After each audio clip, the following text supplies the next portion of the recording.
میں جکڑی ہوئی تھی اور انسانی سماج کو ان زنجیروں سے باندھ دیا گیا تھا، انسانیت کراہ رہی تھی، اس وقت انسانی تاریخ میں سب سے پہلے آقا علیہ الصلوۃ والسلام نے یہ آواز اٹھائی تھی کہ یا ایھا الناس ان ربکم واحد و اباکم واحد، اے لوگوں تم سب کے خدا صرف ایک ہیں، ایک خدا کی پوجا کرنی ہے، اور اس کے ساتھ ساتھ کہا تھا کہ تم ایک باپ کی سنتان اور ایک باپ کی اولاد ہو۔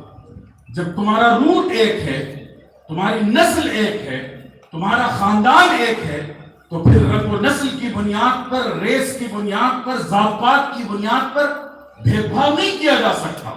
تمام انسان ایک حیثیت اور ایک ڈگنیٹی کے لائق ہے۔ یہ آقا علیہ الصلوۃ والسلام نے دنیا کو سکھایا تھا، اور اسی کا امپیکٹ ہے، اسی کے انفلوئنس میں آ کر دنیا کے مختلف قوانین نے مساوات کی بات کی۔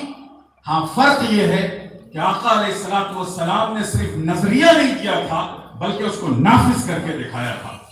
آپ صلی اللہ علیہ وسلم نے صرف پریچ نہیں کیا تھا بلکہ اسے ایگزیکیوٹ کیا تھا، پریکٹس کر کے دکھایا تھا۔ آج کی دنیا صرف آپ کو دھوکہ دیتی ہے۔ اگر انصاف اور مساوات ہے تو پھر غزہ میں بہنے والے خون کی اتنی بے قیمتی کیوں ہو رہی ہے؟ یورپ میں اگر امریکہ میں کسی اسکول پر اگر کوئی بمباری ہو جاتی ہے یا کوئی دہشت گردانہ حملہ ہو جاتا ہے تو پوری دنیا کو سر پر اٹھا لیا جاتا۔ 2.25 لاکھ لوگ غزہ میں شہید کیے جا چکے ہیں۔ کہاں گیا اقوام متحدہ کا وہ نظریے عدم امتیاز، مساوات، ایکوالٹی؟ یہ سب دھوکہ دینے کی بات ہے، لیکن اسلام نے اس کو ایگزیکیوٹ کیا۔ حضور صلی اللہ علیہ وسلم کے دربار میں دیکھیے، جو رومن سویلائزیشن اس وقت کی بہت ہی اعلیٰ ترین تہذیب و تمدن ہے، وہاں کے سہیل رومی بھی تھے۔ یمن جو اپنی تہذیبی قدروں کے لیے اپنی خاص شناخت رکھتا تھا، وہاں کے حضرت ابو ہریرہ بھی تھے۔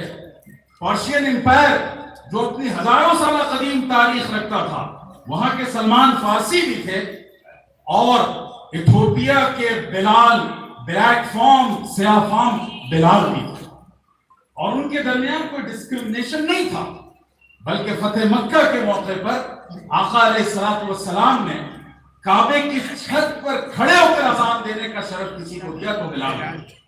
یہ اسلام کا تصور مساوات ہے۔ دوسری بات جو اسلام نے ہمیں قانون دیا ہے، میں بہت دوسرے قوانین سے ہٹ کر آپ کو پرسنل لا کی طرف لاتا ہوں۔ میرج کا قانون، طلاق کا خلا اور سپریشن کا قانون، مینٹیننس کا قانون، اور ان سب کے ساتھ ساتھ انہیریٹنس کا قانون۔ یہ جو نکاح ہے، طلاق ہے، خلا ہے، نفقہ ہے اور وراثت ہے، یہ جو قوانین شریعت نے دیے ہیں، یہ قوانین صرف ہماری کتابوں اور داستانوں میں محفوظ نہیں ہیں، بلکہ آج کی دنیا کے جتنے مہذب قوانین ہیں ان سب نے قانون شریعت سے استفادہ کیا۔ میں آپ کو بتاؤں کہ اس ملک میں ہندو بیٹیوں کے لیے کہا جاتا تھا کنیا دان کرنا، نکاح کا تصور نہیں تھا۔ میرج کا مطلب تھا کہ اپنی بیٹی کو چیریٹی میں کسی کی جھولی میں ڈال دیا آپ نے۔ اسلام نے یہ تصور دیا کہ نکاح دو افراد کا ایک معاہدہ ہے جس میں دونوں کی مرضی کا دخل ہوگا، اور اسلامی قانون کا اثر ہے کہ انہوں نے 1995 میں ہندو میرج ایکٹ بنایا گیا، اور اس میں دان کے اس تصور کو ہمیشہ کے لیے دان کر دیا گیا اور اسلامی شریعت کے قانون کو اپنایا گیا۔ میں آپ کو دوسری مثال دوں، طلاق کا معاملہ۔